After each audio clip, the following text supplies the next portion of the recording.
ಸತ್ಯಧರ್ಮರತಾಯ ಚ ಭಜತಾಂ ಕಲ್ಪವೃಕ್ಷಾಯ ನಮತಾಂ ಕಾಮಧೇನವೇ. ಅಧುನಾ ಪೀಠದಲ್ಲಿ ವಿರಾಜಮಾನರಾಗಿರ್ತಕ್ಕಂತಹ ಪರಮ ಪೂಜ್ಯ ಶ್ರೀ ಶ್ರೀ ಸುಬದೇಂದ್ರ ತೀರ್ಥ ಶ್ರೀಪಾದಂಗಳವರ ಅಡಿದಾವರಿಗಳಲ್ಲಿ ಶಿರಸಾಷ್ಟಾಂಗ ನಮಸ್ಕಾರಗಳನ್ನು ಸಲ್ಲಿಸ್ತಾ, ಪರಮ ಪೂಜ್ಯ ಶ್ರೀಪಾದಂಗಳವರ ಆದೇಶಾನುಸಾರವಾಗಿ ಈ ವರ್ಷ ಅಂದರೆ 2026ನೇ ಇಸ್ವಿ ರಾಘವೇಂದ್ರ ಸ್ವಾಮಿಗಳವರ 355ನೇ ಆರಾಧನಾ ಮಹೋತ್ಸವವನ್ನು ಬಹಳ ವಿಜೃಂಭಣೆಯಿಂದ ನೆರವೇರಿಸಬೇಕು ಅಂತೇಳಿ ಪರಮ ಪೂಜ್ಯ ಶ್ರೀಪಾದಂಗಳವರು ಆದೇಶಿಸುತ್ತಾರೆ.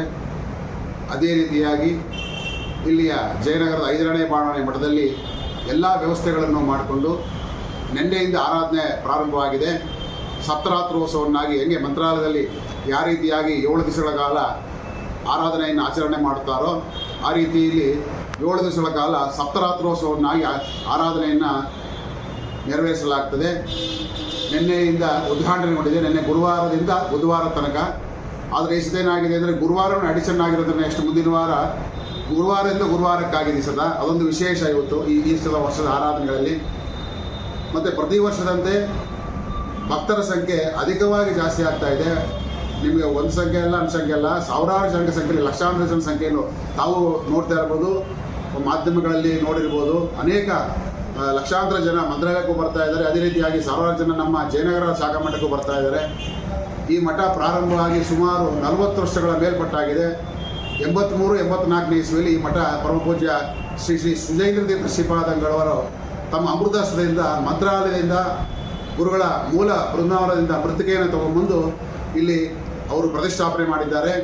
ಅಂದಿನಿಂದ ಇಂದಿನವರೆಗೂ ಸಹಿತ ಪ್ರತಿ ವರ್ಷವೂ ಸಹಿತ ಹೆಚ್ಚೆಚ್ಚು ನಡೀತಾ ಇದೆ. ಒಂದು ವಿಶೇಷವಾದ ಒಂದು ಸೇವೆ ನಡೀತಾ ಇದೆ ಇಲ್ಲಿ.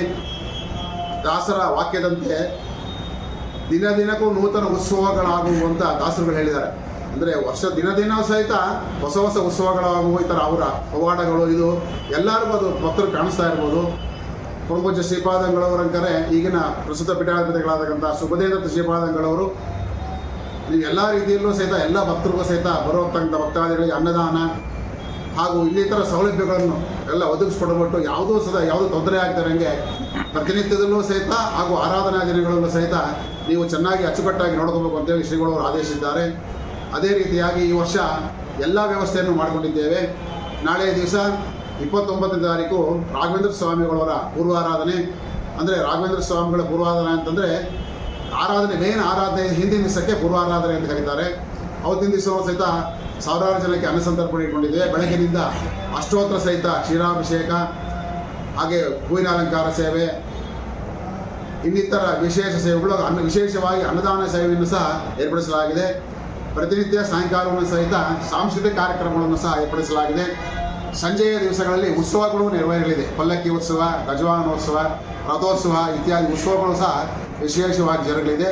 ನಾಳಿದ್ದು ಭಾನುವಾರ ದಿವಸ ರಾಘವೇಂದ್ರ ಸ್ವಾಮಿಗಳವರು ಸಶರೀರವಾಗಿ ಅಂದರೆ ಅವರು ಜೀವಂತವಾಗಿ ಬೃಂದಾವನ ಪ್ರವೇಶ ಮಾಡ್ತಕ್ಕಂಥ ದಿವಸ, ಅದಕ್ಕೆ ಮಧ್ಯಾರಾಧನೆ ಅಂತ ಕರೀತಾರೆ. ಅದು ಈ ಸದ ಭಾನುವಾರ ಬಂದಿರೋದ್ರಿಂದ ನಾವು ಹೆಚ್ಚಿನ ಸಂಖ್ಯೆಯಲ್ಲಿ ಜನವನ್ನು ನಿರೀಕ್ಷಣೆ ಮಾಡಿದ್ದೀವಿ. ಅದ್ರ ತಕ್ಕಂಥ ಬಂದೋಬಸ್ತುಗಳನ್ನು ಏರ್ಪಾಡು ಮಾಡ್ಕೊಂಡಿದ್ದೀವಿ. ಎಲ್ಲ ಸ್ವಯಂ ಸೇವಕರ ಸಂಘ ಸಿಬ್ಬಂದಿಗಳು ಎಲ್ಲ ರೀತಿಯ ಪೂರ್ವಭಾವಿ ಸಿದ್ಧತೆಗಳನ್ನು ಸಹಿತ ಮಾಡಿಕೊಂಡಿದ್ದಾರೆ. ಆ ದಿವಸ ವಿಶೇಷವಾಗಿ ಗುರುಗಳ ಬೃಂದಾವನಕ್ಕೆ ಸುಮಾರು 1008 ಲೀಟರ್ ಹಾಲಿನಿಂದ ಅಷ್ಟೋತ್ತರ ಸಹಿತ ಅಂದರೆ ರಾಘವೇಂದ್ರ ಸ್ವಾಮಿಗಳ ಒಂದು ಏನು ಸ್ತೋತ್ರ ಇದೆ ಅದನ್ನು ಹೇಳಿಕೊಂಡು ಅಭಿಷೇಕ ಮಾಡ್ತಕ್ಕಂಥದ್ದು.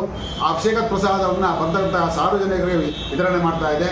ಅದೇ ರೀತಿಯಾಗಿ ಒಂದು ದಿವಸ ಮಧ್ಯಾಹ್ನ ದಿವಸ ಸಾವಿರಾರು ಜನ ಭಕ್ತರುಗಳಿಗೆ ವಿಶೇಷವಾದ ಅನ್ನದಾನ ಸೇವೆಯನ್ನು ಏರ್ಪಡಿಸಲಾಗಿದೆ. ಇದರ ಅನೇಕ ವಿಶೇಷ ಕಾರ್ಯಕ್ರಮವನ್ನು ಹಮ್ಮಿಕೊಂಡಿದ್ದೇವೆ. ನಂತರದ ಸೋಮವಾರ ದಿವಸ ಅಂದರೆ ರಾಘವೇಂದ್ರ ಸ್ವಾಮಿಗಳ ಮಧ್ಯಾರಾಧನೆ ನಂತರದಲ್ಲಿ ಉತ್ತರಾರಾಧನೆ ಅಂತ ಕರೀತಾರೆ.